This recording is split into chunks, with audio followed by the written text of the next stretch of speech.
लक्ष्मी सहस्र शतस्तंभम सेव्यमानम गोविंदमादि पुरुषम तमहं भजामि। तो ऋतिक प्रभु जी ने मुझे बताया, प्रभु जी हमने 7 श्लोक ब्रह्म संहिता के कंप्लीट करे, 7 श्लोक। कितनी अद्भुत बात है, कितनी अद्भुत बात है। तो अ, ये और मुझे चीज सीखने को मिली। तो आप ही देखिए कि प्रभु जी से एक्चुअली ये बात जानने योग्य थी, समझने योग्य थी कि कैसे एक भक्त हमेशा उत्साहित रहता है बोलने के लिए, हमेशा उत्साहित रहता है अपनी भक्ति का और भगवान की भक्ति के इस अमृत को प्रचार करने के लिए। जिसने उस अमृत का पान करा है और उस अमृत को पचा पाया है, वो हमने रामचरितमानस के उसमें सीखा था कि अगर अपात्र जीव होगा तो वो कथा रस को पचा नहीं पाएगा। इसलिए पात्रता होनी बहुत जरूरी है ना। काकभूषुंडी जी के संग में भी हमने सीखा कि दीक्षा प्राप्त होने के बाद भी भगवान शिव जी का उनको नाम भी प्राप्त हुआ। जब वो उज्जैन चले गए थे काकभूषुंडी जी, तो वहां पे उनको अपने ब्राह्मण से भगवान शिव जी का पंचाक्षरी मंत्र की दीक्षा उनको मिली, कृपा मिली। बट कृपा को पचा नहीं पाए क्योंकि सुपात्र नहीं थे, कुपात्र थे। और कुपात्र होने के कारण उनका पतन हो गया और शिव और विष्णु में भेद करने लग गए। और शिव और विष्णु में भेद करने के कारण भगवान शिव जी प्रकट हुए और उनको श्राप दिया सर्प योनि में जाने का। तो अगर जीव कुपात्र है तो उसपे कोई कितना महत्व पुरुष भी अगर कृपा कर देगा ना, तो वो उसकी कृपा का लाभ नहीं उठा पाएगा, अभी तो उसकी कृपा का भी दुरुपयोग ही करेगा। क्योंकि कृपा को पचाने पचाने के लिए भी तो क्षमता चाहिए होती है ना। कृपा को हर कोई नहीं पचा सकता। तो इसलिए मतलब moral of the story is कि हम अगर कृपा भी हमें मिल जाती है, तो वो कृपा के जब तक पात्र नहीं बन पाएंगे तब तक उसको रेलिश नहीं कर पाएंगे।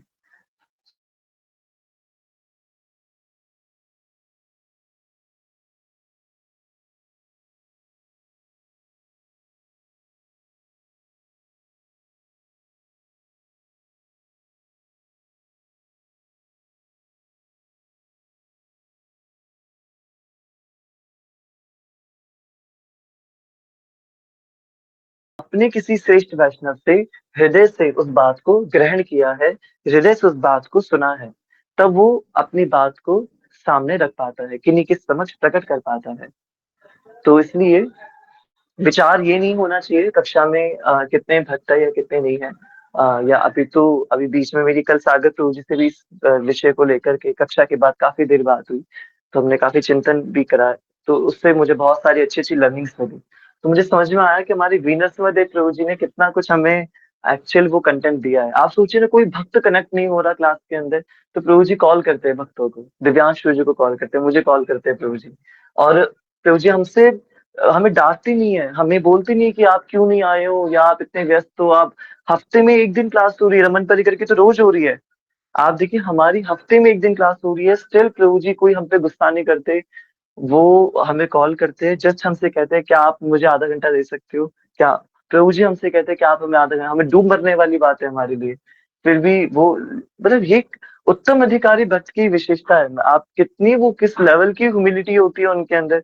हम हमारे अंदर थोड़ी विनम्रता आ जाती है, हम उसको इतना प्रदर्शित कर देते हैं। मैं खुद इतना प्रदर्शित वो बाय डिफॉल्ट हो जाता है, मतलब हमें पता भी नहीं चलता कि अनजाने अनजाने में कितना घमंड प्रकट हो जाता है। तो मैं प्रभु जी को देखता हूँ कि प्रभु जी कैसे प्रचार करने के लिए अपने ज्ञान को, तत्व को भक्तों को शेयर करने के लिए, या फिर ये कह लीजिए अपनी किसी भक्त से हरि चर्चा करने के लिए, जस्ट एक स्मॉल डिस्कशन करने के लिए डिवोटीज कितने ललायक, कितनी लौल्यता होती है उनके अंदर। और ये लौल्यता है जिसके कारण मैं विचार करता हूँ यार, मंदिर में रहना कितना कठिन कार्य होता है।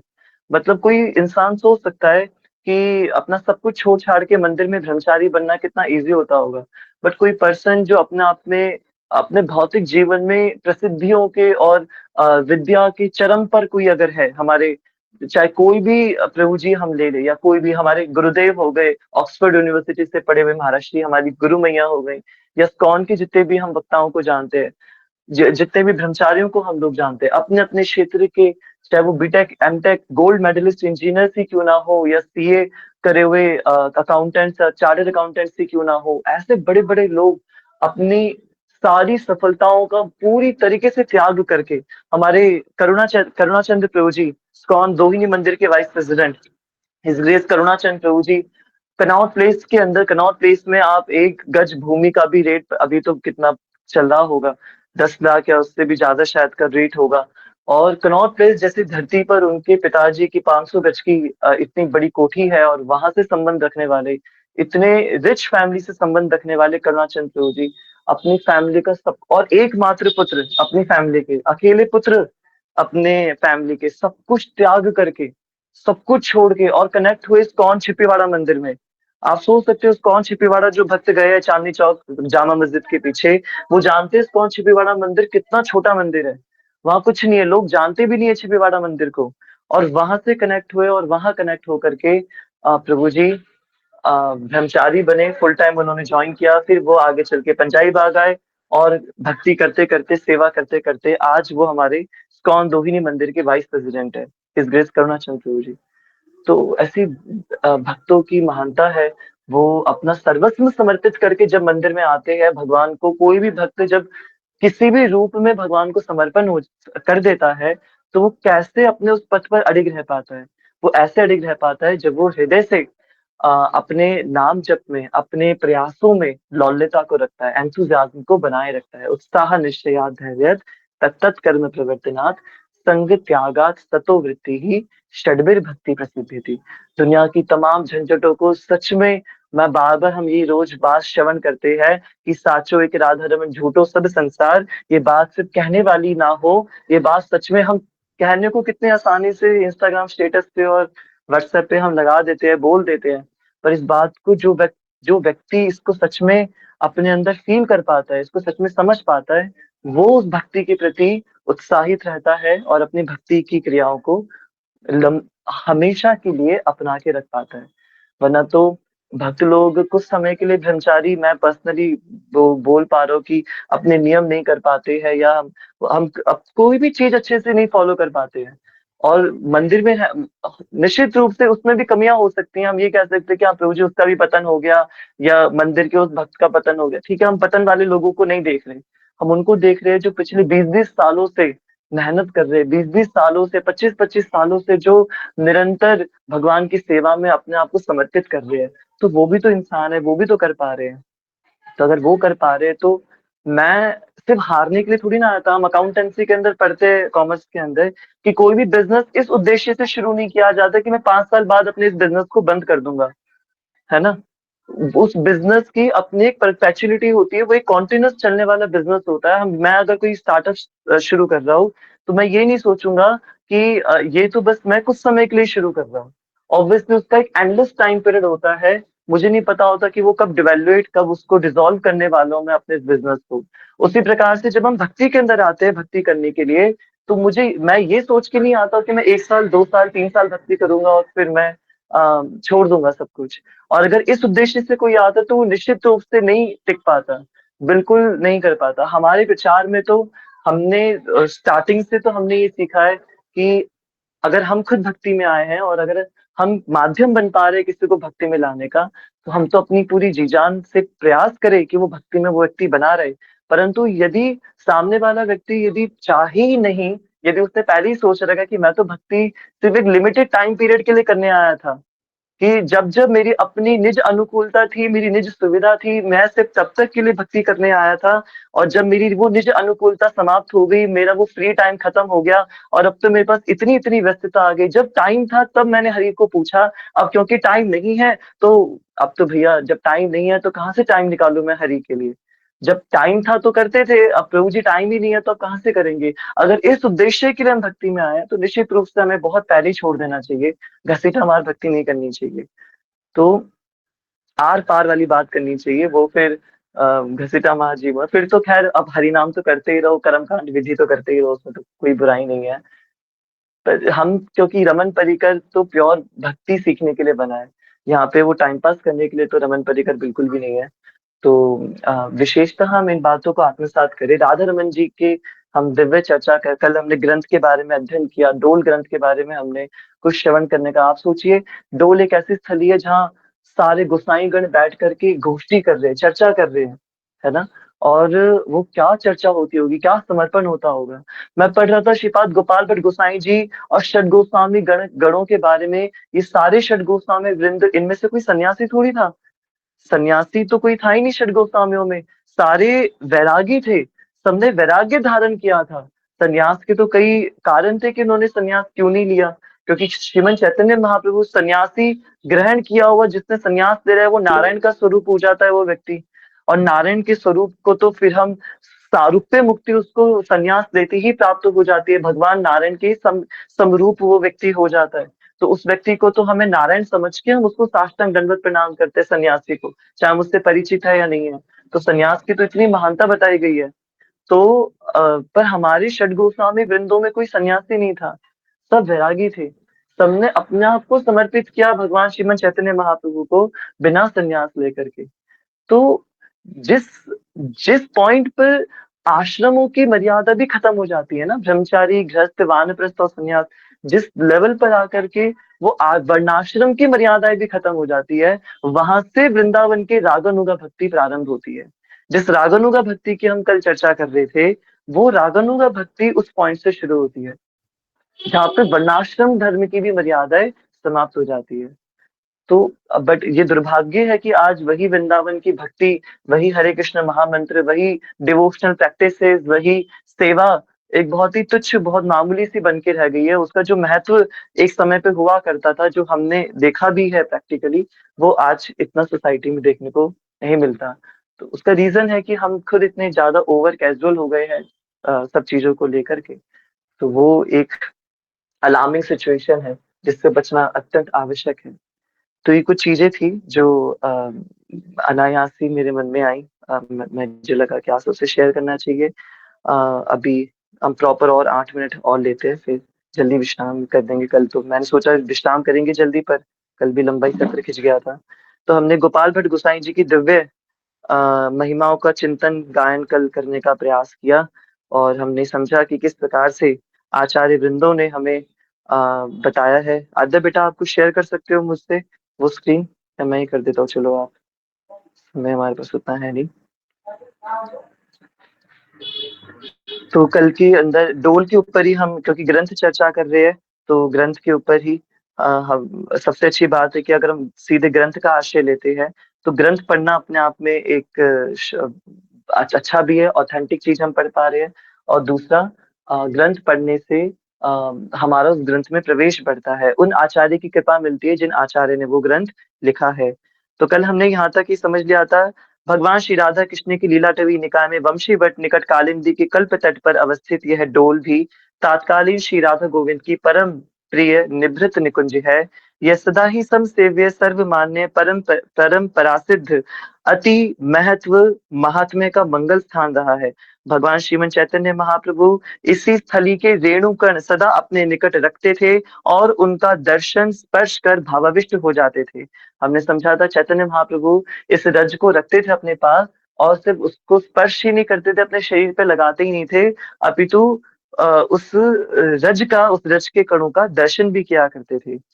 यही श्रीमद गोपाल भट्ट गोस्वामी पाद की अर्चना, भजन, ग्रंथ ग्रंथ प्रणयन, चिंतन और प्रेमा स्वादन की आराध्य स्थली रही है। ये जिस पीपल के वृक्ष की हम बात कर रहे हैं, जहाँ पे ठाकुर श्री राधा रमनलाल प्रकट हुए हैं, उसी डोल वृक्ष की यहाँ पे चर्चा हो रही है। यही समस्त ब्रज स्थल, ब्रज भाव, ब्रज वांग्मय तथा ब्रज रस सिद्धांत उद्भव भूमिका विभावित करने, विश्व वैष्णवों की भाव सरस गोष्ठी तथा सर्व शास्त्र लोडन सम्मिलनी संपन्न होती थी। श्री वृंदावन में प्रथम आगमन कालिक विचरण करने के समय इस डोल की भूमिका को संस्पर्श करते ही श्री भट्ट के अंग में सात्विक भाव उदय हो गए थे। तो यहाँ तक हमने अपने कल के उसमें पढ़ा था। कुछ लाइनें और आज के उसमें हम देख लेते हैं। आगे लिखा हुआ है, चिरकाल नित्य संकीर्तन श्री वृंदावन महिमा स्त्रोत गान क्रंदन तथा भावोन्मादन के अनंतरन षड गोस्वामी गण के परामर्श स्वस्फूर्ति तथा श्री गौर हरि की प्रेरणा से यही यही स्वपर्ण कुटी की रचना की, और यही स्वप्नोनीत द्वादश शालिग्राम की संस्थापना भी की गई। तो यहाँ पे गुरुदेव क्या बता रहे हैं? चिरकाल, चिरकाल का मतलब होता है लंबा समय। चिरकाल नित्य संकीर्तन, नित्य यानी नाचना, संकीर्तन यानी कीर्तन करना, संग मिलके कीर्तन करना। चिरकाल यानी लॉन्ग रन तक, लंबे समय तक नित्य संकीर्तन श्री वृंदावन महिमा स्त्रोतम का गान करके। तो अभी हम ज्येष्ठ मास में बहुत सारे संकल्प मन में आ रहे हैं, क्या क्या संकल्प, तो उसमें से एक संकल्प है वृंदावन महिमामृतम। भगवान के हम सब भक्तगण दासगण हम वृंदावन जाते हैं, और पर वृंदावन धाम की महिमा नहीं पता है ना। तो वृंदावन महिमामृतम पे भी सत्र होने चाहिए। तो अगर ठाकुर जी आज्ञा करेंगे तो वृंदावन महिमामृतम पर हम कुछ जानने का प्रयास करेंगे।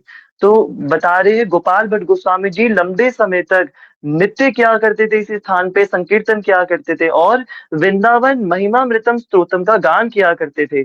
उसको गान करते करते क्रंदन करते थे, क्रंदन मतलब रोना, क्रंदन किया करते थे, तथा भावोन्मादन, भावोन्मादन यानी भाव में उन्माद हो जाना, उन्माद का मतलब होता है पागल हो जाना, भाव में उन्माद हो करके भावोन्मादन के अनंतर षड गोस्वामी गण के परामर्श, परामर्श मतलब उनकी सलाह, षड गोस्वामी जी की सलाह से स्वस्फूर्ति, स्वस्फूर्ति यानी खुद में अनुभूति हो जाना, आत्मस्फूर्ति होना। जैसे आपको सिक्स सेंस कितनी बार कहती है ना कि ये काम ऐसे करना चाहिए या कुछ ऐसे होने वाला है। तो षड गोस्वामी वृंदों ने भी गोपाल भट्ट गोसाई जी को कहा कि आप यहीं पे ही अपनी कुटिया बनाइए, यहीं पे अपनी भजन स्थली बनाइए। और गोपाल भट्ट गोस्वामी जी को भी स्वस्फूर्ति हुई, स्वस्फूर्ति यानी खुद में प्रेरणा आई कि हाँ मुझे यहीं पे ही स्थान ग्रहण करना चाहिए। तथा श्री गौर हरि की प्रेरणा से यही स्वपर्ण कुटी, पर्ण कुटी यानी पत्तों की कुटिया, अपने लिए खुद के लिए पत्तों की कुटिया की रचना करी।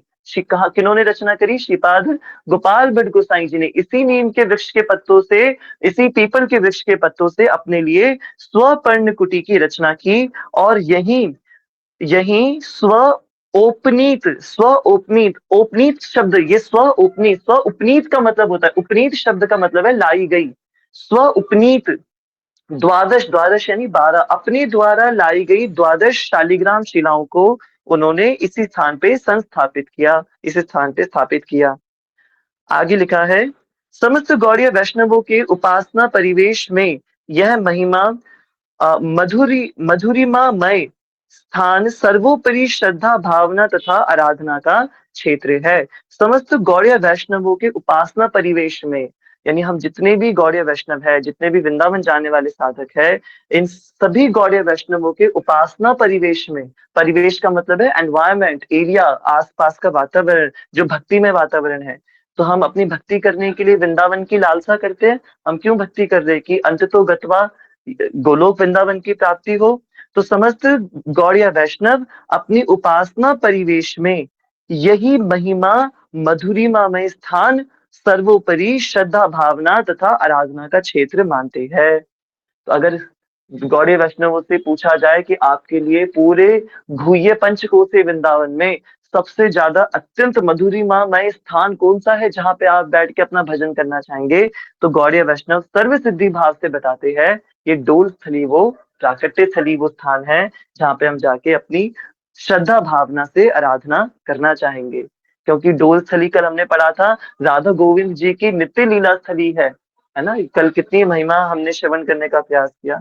तो ये आज के रूप में आप देख पाएंगे कि प्रभु जी इतना देखने को तो नहीं मिलता डोल की जितनी महिमा हम पढ़ रहे हैं, क्योंकि वृंदावन आज वो वृंदावन है नहीं, है ना। हमने कल पढ़ा था कि वृंदावन इस भौतिक संसार का क्षेत्र है, ऑल्दो आध्यात्मिक है, परंतु विराजमान कहाँ है? इस भौतिक संसार के अंदर है। पर उस वृंदावन के अंदर ये जो डोल स्थली है, ये जो प्राकृतिक स्थली है, ये उस वृंदावन में भी सीधे वो गोलोक वृंदावन है जो आध्यात्मिक जगत के अंदर है।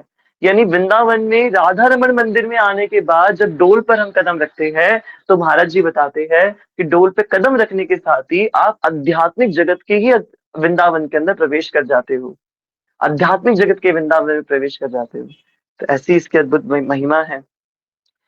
एक लाइन और देख लेते जल्दी से। विलक्षण सिद्धि लक्ष्मणमयी इस भूमि में लक्ष्य लक्ष्य भजनशील संतों ने प्रत्यक्ष समक्ष अपने इष्ट लक्ष्य की प्राप्ति करी है। यही भूमि अखिल वैष्णवों की समचर्चा, समर्चा और सेवन के सर्वथा योग्य है।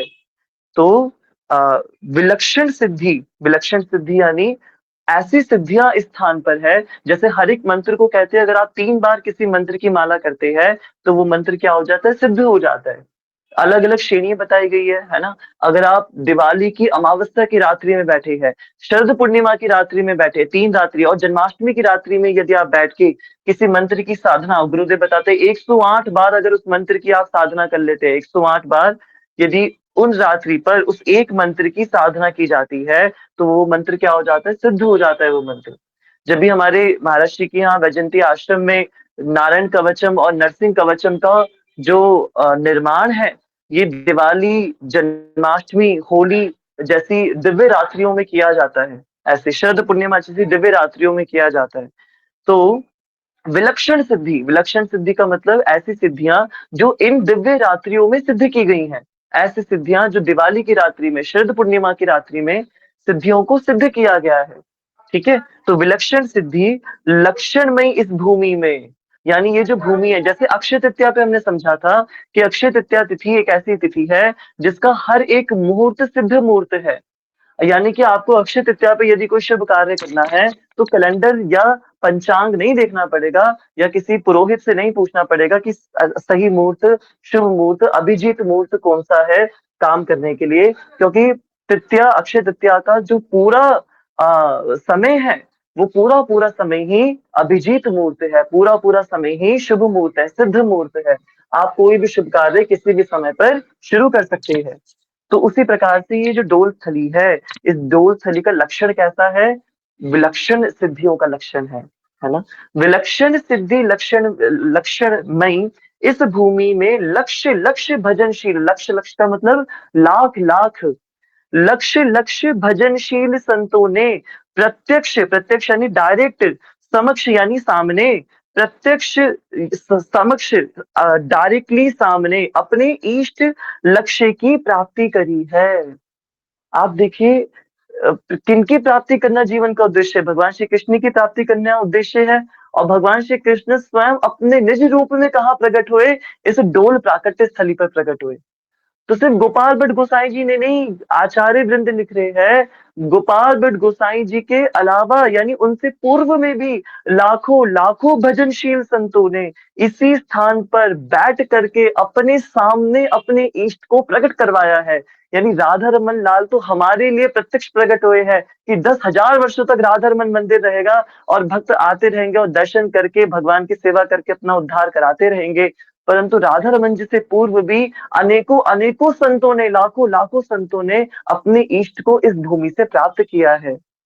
लक्ष्य भजनशील संतों ने प्रत्यक्ष समक्ष अपने इष्ट लक्ष्य की इसी स्थान पर डोल स्थली पर प्राप्ति करी है। यह भूमि अखिल वैष्णवों की समचर्चा और सेवन के सर्वथा योग्य है। यही वो भूमि है जहाँ पे आकर के यदि कभी किसी भक्त को प्रचार करना है और वृंदावन महिमामृतम या वृंदावन की महिमा या वृंदावन के ठाकुरों के बारे में बताना है, और यदि आपकी सुविधा है तो पूरे वृंदावन के अंदर सर्वोपयुक्त स्थान कोई अगर हो सकता है तो वे डोल स्थली हो सकती है, जहाँ पे समचर्चा की जा सकती है, इस भूमि की सेवा की जा सकती है, और यही वो स्थान सर्वथा योग्य है ना? श्री राधा रमण लाल की जय।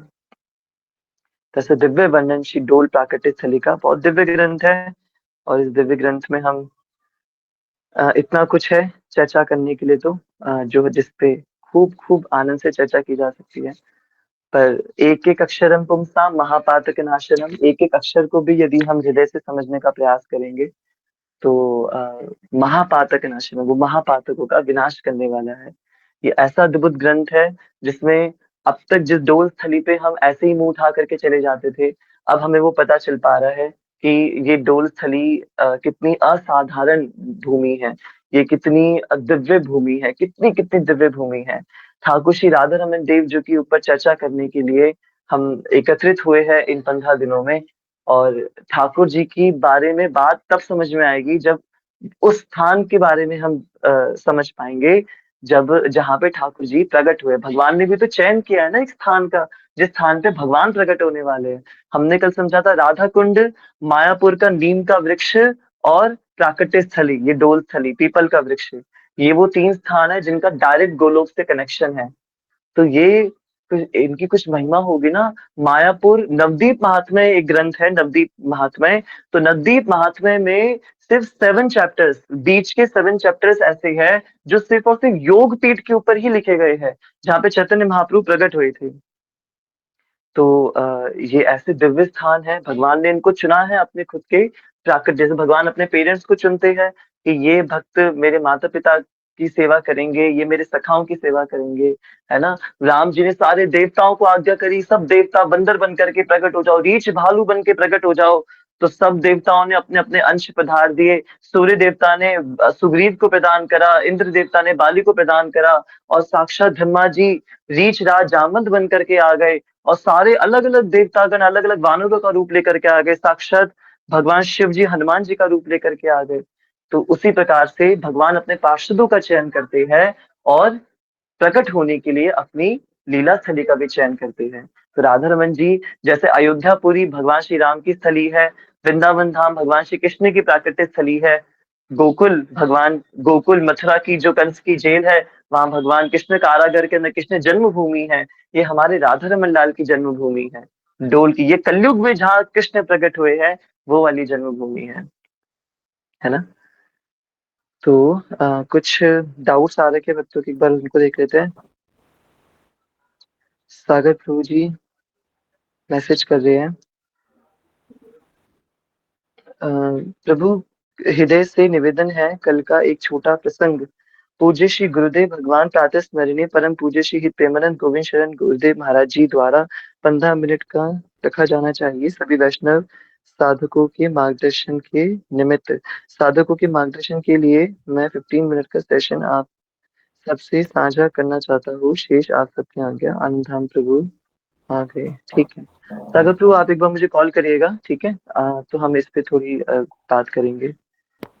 बाबा भेष था, हाँ, सभी षड गोस्वामी वृंद का कैसा भेष था? बाबा भेष था षड गोस्वामी वृंदों का, ठीक है। आनंद राम प्रभु जी लिखते हैं, भैया क्या हर प्राकट्य स्थली को डोल बोलते हैं, या ये सिर्फ राधा रमन जी के स्थान को डोल? वैसे तो बंगाली भाषा का शब्द है डोल। वैसे आप, प्रश्न बहुत अच्छा है।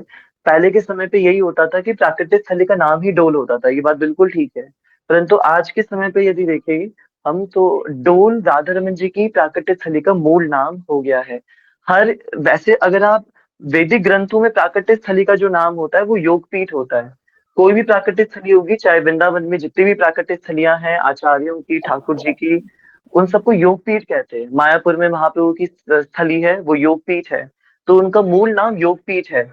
और बंगाली शब्द, कुछ लोग बताते हैं कि डोल बंगाली शब्द है, कुछ बताते हैं ब्रजभाषा का शब्द है। तो ये तो मुझे भी एक बार देखना पड़ेगा। परंतु इतना मैंने श्रवण करा है महाराज जी से, जब 2020 के अंदर जब गुरुदेव की कथा हुई थी केशव धाम वृंदावन में, तो महाराज जी ने बताया था कि ये जो डोल स्थली है, आ, आज के समय पे डोल राधा रमन जी की प्राकृतिक स्थली को ही कहा जाता है। तो वैसे तो डोल, मैंने इस्कॉन में सुना है कि हर प्राकृतिक स्थली को ही डोल कहते हैं, बट मूलतः आज के समय पे राधा रमन जी की प्राकृतिक स्थली ही डोल स्थली है, ठीक है। प्रिय कृष्ण प्रभु जी लिखते हैं, प्रभु जी एक डाउट, जैसे हमने सुना है कि पहले गौड़िया वैष्णव एक ट्री के नीचे रात बिताने के बाद सेम ट्री के नीचे कभी स्टे नहीं करते थे, तो फिर गोपाल भट्ट गोस्वामी पाद ने कुटिया क्यों? हाँ, बहुत सुंदर प्रश्न है कि गौड़िया वैष्णव कभी भी एक वृक्ष के नीचे विराजने के बाद हमेशा वृक्ष बदलते थे, एक स्थान पे नहीं रहते थे। इस बात को हमें समझना चाहिए कि ऐसा क्यों बोला गया है।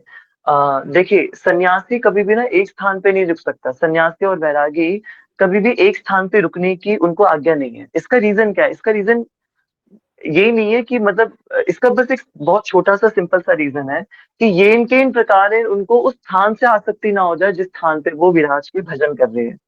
इसलिए उनको आज्ञा थी कि सन्यासी हमेशा चलता होना चाहिए, कभी रुका हुआ नहीं होना चाहिए, बहते पानी की तरह, नदी की तरह होना चाहिए। कि अगर वो कहीं पे किसी एक जगह रुक गया, तो उसको कहीं उस स्थान से, अपनी भजन स्थली से ही उसको आसक्ति ना हो जाए कि देखो मैं इस स्थान पे भजन कर रहा हूँ, उस पेड़ से आसक्ति ना हो जाए, उस भजन स्थली से आसक्ति ना हो जाए। इस लेवल की सूक्ष्मता का विचार किया गया है सन्यासियों के लिए और वैरागियों के लिए भजन मार्ग के अंदर। इसलिए उनको आज्ञा ऐसा बताया जाता था कि एक स्थान पे नहीं रुकना है, और वो खुद इस प्रैक्टिसेस को फॉलो करते थे कि हाँ, एक स्थान पे नहीं रुकना है। आज मैंने यहाँ भजन करा, अब मैं कल कहीं और फिर ये भी तो होता है ना कि आस-पास के जो अन्य वैष्णव है या वहाँ के ब्रजवासी गण हैं, कोई भी अन्य जन है, जो गृहस्थ परिवार है, वो संतों की सेवा करने आते थे। तो संतों का ऐसा भाव होता था कि हम अगर यहीं विराज गए और हम आश्रित हो जाएँगे एक ही परिवार के ऊपर या कुछ वैष्णवों के ऊपर, कि चलो संत इंतज़ार कर रहा है कि अच्छा 2 बज गए तो आज अभी वो वैष्णव आता होगा और मुझे प्रसाद देने के लिए, मेरा पोषण करने के लिए। तो ऐसी मानसिकता किसी के मन में ना आए, इसलिए वो अपने स्थान को बदलते रहते थे, पूरे टाइम बदलते रहते थे। पूरी तरीके से भगवान के आश्रित होके जीने के लिए वो ऐसी सेवाएँ करते थे। एक पेड़ पर नहीं रहते, एक स्थान पे नहीं विराजते थे। परंतु अब गोपाल भट्ट गोसाई जी ने फिर इस वृक्ष का चयन क्यों करा, है ना? अब यहाँ पे इस बात को हमें समझना है कि अलग-अलग वृक्षों पर जाने का नियम ये था कि आसक्ति ना हो जाए किसी भी एक स्थान से। अब एक लीला स्थली को क्यों चयन करा? क्योंकि वो जो लीला स्थली है, वो जो पर्टिकुलर स्थली है, वो कुछ विशेष है। अगर उससे आसक्ति भी हो गई ना, तो वो कोई बुरी बात नहीं है, वो तो बहुत परम सिद्ध वाली बात है। जैसे चकलेश्वर महादेव पे विराजने वाले हमारे सनातन गोस्वामी जी, है ना? आप कितनी सुंदर लीला हुई कि सनातन गोस्वामी पाद वहां से जाने लग रहे हैं, पर महादेव को सनातन गोस्वामी पाद से आसक्ति हो गई और महादेव उनको नहीं जाने दे रहे, और महादेव कह रहे हैं मैं वचन देता हूँ आपको कोई भी कीट पतंग मच्छर परेशान नहीं करेंगे, आप यहीं विराज करके भजन करिए। तो वहीं पे ही सनातन गोस्वामी पाद ने कितने वर्षों तक चकलेश्वर महादेव भजन किया है। सनातन गोस्वामी पाद ने नंदगांव के अंदर जो पावन सरोवर है, पावन सरोवर के सामने भी अपनी कुटिया बना करके कितने वर्षों तक सनातन गोस्वामी पाद ने भजन करा है। श्रीपाद रूप गोस्वामी पाद ने नंदगांव के अंदर तेर कदम नामक एक दिव्य स्थान है, तेर कदम पर बैठ करके कितने वर्षों तक जप करा है, साधन किया है। ऐसा साधन किया है रूप गोस्वामी पाद ने कि भरी गर्मियों के अंदर, ज्येष्ठ मास की बड़ी तपती हुई गर्मी में और जलते हुए फर्श पर बैठते थे रूप गोस्वामी पाद। और ऐसी लीला हुई है कि श्रीमती राधा रानी आकर के अपने आंचल से छत प्रदान करती हैं श्री रूप गोस्वामी जी को। यानी जैसे अगर कोई बैठा होता है और उसको खूब ताप लग रहा होता है, तो हम जैसे वृंदावन में जाते हैं तो अपनी कुछ उत्तरी या अपना कोई आंचल अपने ऊपर रख लेते हैं धूप से बचने के लिए। तो उसी प्रकार से श्री रूप गोस्वामी पाद को धूप से बचाने के लिए श्रीमती राधा रानी नंदगांव के टेर कदम पे आती हैं और उनको वहां पे अपने आंचल से उनको धूप से बचाती हैं। ऐसी सुंदर लीला आप सोचिए। तो रूप गोस्वामी पाद ने वर्षों तक तेरे कदम पर भजन करा है। श्रीपाद सनातन गोस्वामी पाद ने वृंदावन के अंदर द्वादश आदित्य टीला की के निकट कितने वर्षों तक भजन करा है, और वहीं पे उनको राधा मदन मोहन जी की प्राप्ति हुई, है ना? तो आचार्य वृंदों ने एक स्थली को क्यों अपनाया, किसी एक विशेष विशेष स्थलियों को क्यों उन्होंने, जैसे माधवेंद्रपुरी पाद ने गोविंद कुंड को अपना लिया कि मैं गोविंद कुंड पे बैठ करके भजन करूंगा, क्यों उन्होंने वो अपने स्थान क्यों नहीं बदला उन्होंने? कारण ये था कि जिस उद्देश्य के लिए उन्होंने वैराग लिया था, जिस उद्देश्य के लिए उन्होंने संन्यास लिया था कि मुझे भगवान से आसक्ति करनी है और किसी से आसक्ति नहीं होनी चाहिए। अब उनको पता चल गया भाई ये वो लीला स्थली है, ये वो लीला स्थली है। अगर इस लीला स्थली से आसक्ति हो गई ना तो काम बन जाएगा, और कहीं आसक्ति हो जाती तो काम बिगड़ जाता। इस लीला स्थली से यदि आसक्ति हो गई तो काम बन जाएगा, बिल्कुल काम बन जाएगा। तो आप देखिए श्रीपाद माधवेंद्रपुरी पाद जी ने अगर गोविंद कुंड से अपनी भजन स्थली को बदल लिया होता तो क्या गोपाल जी उनको प्राप्त होते, श्रीनाथ जी उनको प्राप्त होते? बिल्कुल प्राप्त नहीं होते, है ना? यदि द्वादश आदित्य टीला पर से श्रीपाद सनातन गोस्वामी पाद जी ने अपनी भजन स्थली को बदल लिया होता तो क्या मदन मोहन जी उनको मिलते? बिल्कुल नहीं मिलते। श्री मधु पंडित गोसाई जी ने यदि अपनी लीला स्थली को बदल लिया होता कल्प तट यमुना जी के पास से, तो क्या उनको यमुना जी में बहते बहते गोपीनाथ जी मिलते? बिल्कुल नहीं मिल पाते, है ना? रूप गोस्वामी पाद यदि वृंदावन नहीं आते, वृंदावन आकर के गोविंद घेरे के अंदर भजन नहीं करते रंगनाथ स्वामी मंदिर के पास में, तो क्या उनको गोविंद दे और गोविंद टीले के बारे में पता चलता? बिल्कुल नहीं पता चलता। उसी प्रकार से श्रीपाद गोपाल भट्ट गोसाई जी ने, जब हमने कल पढ़ा था कि प्रथम बार जब वो पहली बार भी वृंदावन में आए थे, तो अपने आप ही उनका आकर्षण जिस स्थली से हुआ था, वो ये वाली डोल स्थली थी। तब तो कैसा जंगल रहा होगा ना, आप सोच के देखिए। कोई मंदिर नहीं, कोई गली नहीं, कोई दीवार नहीं, पूरा जंगल ही होगा, पूरा वन ही तो होगा, पूरा निधि वन ही तो फैला होगा पूरे में। एक घर नहीं बना होगा, एक दुकान नहीं होगी, पूरा खाली मैदान होगा, सिर्फ जंगल ही जंगल होगा। आप सोचिए उस पूरे वन के अंदर गोपाल भट्ट और ये यमुना जी कितनी आगे चली गई हैं अभी तो राधा रमन जी से। पर पहले तो बताते कि राधा रमन मंदिर कितना बिल्कुल किनारे पर गोपेश्वर महादेव के तट से लगकर के यमुना जी बहा करती थी। तो यमुना जी के निकट ये पूरा स्थान होगा और पूरे में एकदम खाली मैदान और वृक्ष ही वृक्ष होंगे। अब उन सारे वृक्षों में वहां आकर के ये जो हमारा पीपल का वृक्ष है डोल थली का, ये बिल्कुल बीच में है उन सारे वृक्षों के। अब उन सारे वृक्षों में से इसी वृक्ष का गोपाल भट्ट गोसाई जी ने चयन करा, इसी स्थली का चयन करा। तो कुछ तो उनको अंदर से वो स्फूर्ति हुई होगी ना, जो हमने कल पढ़ा था कि अंदर से वो स्फूर्ति हुई होगी, हाँ ये वो वृक्ष है जिसकी मैं, वो हम गाते हैं ना कि मैं जन्म जन्म से भटका हूँ, हे नाथ मुझे अपना लो। तो वहां आकर के श्रीपाद गोपाल भट्ट गोसाई जी को भी तो ये अंदर से महसूस हुआ होगा ना कि मैं जन्म जन्म से जिस जिस स्थान के लिए मैं भटक रहा था, वो स्थान शायद यही स्थान है, वो यही स्थान है जहां से मुझे गोपाल भट्ट गोसाई जी ने बचपन में कहा था अपनी मैया को कि मैंने मिट्टी के ठाकुर जी बनाए और मिट्टी के ठाकुर जी का अभिषेक करा और वो ठाकुर जी बह गए। और वो और गोपाल भट्ट रोते रोते गोपाल भट्ट गोसाई जी अपनी माता सदम्बा से कहते हैं कि पिताजी के तो ठाकुर जी नहीं बहते जब पिताजी अपने ठाकुर जी का अभिषेक करते हैं, पर जैसे मैंने अभिषेक करा तो मेरे ठाकुर जी तो बह गए। तो मैया ने कहा कि लाला तू अगर खूब अच्छे से भक्ति करेगा तो तेरे ठाकुर जी भी बिल्कुल नहीं बहेंगे। मैया ने समझाने के लिए छोटे से गोपाल भट्ट को ऐसे बोला। और गोपाल भट्ट गोसाई जी मन में क्या सोचते हैं, मैया एक दिन मैं इतनी हृदय से भक्ति करूंगा, इतनी हृदय से भक्ति करूंगा कि मेरे लिए खुद ठाकुर जी मिट्टी या शिला में से प्रकट होकर के अपना आकार ग्रहण करेंगे। एक दिन मैं ऐसी भक्ति करके दिखाऊंगा। तो वो जो हृदय की बात थी गोपाल भट्ट गोसाई जी की, जो बचपन में उन्होंने अपनी मैया को कहा, अपने मन में सोचा, वो जिस स्थान पर पूरा होने वाली थी वो लीला, तो गोपाल भट्ट गोसाई जी को फील हुआ होगा ना कि हाँ ये वो स्थली है। तो भरे जंगल के अंदर उन्होंने इस वृक्ष का चयन करा और उनको हुआ। और उसके बाद आचार्यों ने भी आज्ञा करी, गोस्वामियों वृंदों ने भी आज्ञा करी कि हाँ आप इसी स्थान पे रहिए। श्रीमन चैतन्य महाप्रभु ने भी प्रेरणा दी कि आप इसी स्थान पे विराज करके अपनी 12 शालिग्राम शिलाओं की सेवा करिए, है ना। तो इसलिए गोपाल भट्ट गोसाई जी ने उस वृक्ष का चयन करा और वहीं पे ही अपनी कुटिया बनाई। तो यहाँ पे हमें समझना चाहिए कि आसक्ति किसी और चीज से नहीं होनी चाहिए, पर यदि आसक्ति भगवत प्रिय तत्वों से हो रही है, जिससे हमारी भगवान से आसक्ति बढ़ रही है, भगवान की लीला स्थलियों से आसक्ति बढ़ रही है, तो वो आसक्ति बहुत अच्छी है। वृंदावन की रागानुगा भक्ति पूरी वैरागी भक्ति नहीं है, महाराज जी बताते हैं पूरी तरीके से रिनंसिएट नहीं होना है हमें। वृंदावन की रागानुगा भक्ति भगवान से राग करना सिखाती है ना, भगवान से आसक्ति रखना सिखाती है। पूरी तरीके से अनासक्त हुआ व्यक्ति भगवान से कैसे प्रेम करेगा, वो तो भगवान से भी प्रेम नहीं कर पाएगा अगर वो पूरी तरीके से अनासक्त हो गया तो, है ना। तो इसलिए अनासक्त होना है संसार के प्रति और आसक्त होना है पूर्ण हृदय से ठाकुर जी के प्रति। तो वो व्यक्ति फिर आनंद से राधा रमन लाल को प्रकट कर पाएगा, अपने इष्ट को अपने समक्ष देख पाएगा। राइट, प्रिय कृष्ण प्रभु जी। आशा रखता हूँ कि कुछ उत्तर मिल पाया होगा। ठीक है, थैंक यू सो मच प्रभु। आप सभी भक्तों का हृदय से धन्यवाद। श्री राधा रमन लाल की जय। हरि बोल। तो खूब सुंदर हमारी ये चर्चा चल रही है राधा रमन जी के ऊपर। आप सभी भक्तों का हृदय से धन्यवाद। आइए यहाँ पे दिव्य दर्शन करके ठाकुर जी के श्री चरणों में अपने इस आज के सत्र को समर्पित करते हैं, भगवान को इस सत्र का भोग लगाते हैं। मैं निवेदन करता हूँ प्रिय कृष्ण प्रभु जी से कि हमें आज के दिव्य दर्शन, प्रभु जी का राष्ट्र तो फूल बंगला बनाए ठाकुर जी का, और खूब दिव्य गुलाब के फूलों का बंगला बनाया है आज। कितने सुंदर मनमोहक दर्शन हम देख पा रहे हैं श्री राधा रमन देव जी के। और निवेदन करते हैं आज्ञा से कि जैसे ही प्रभु जी दर्शन कराएंगे, आप हमें आज दिव्य स्तुति गा करके भगवान की सेवा करिए। श्री राधा रमण लाल की जय। हरि बोल।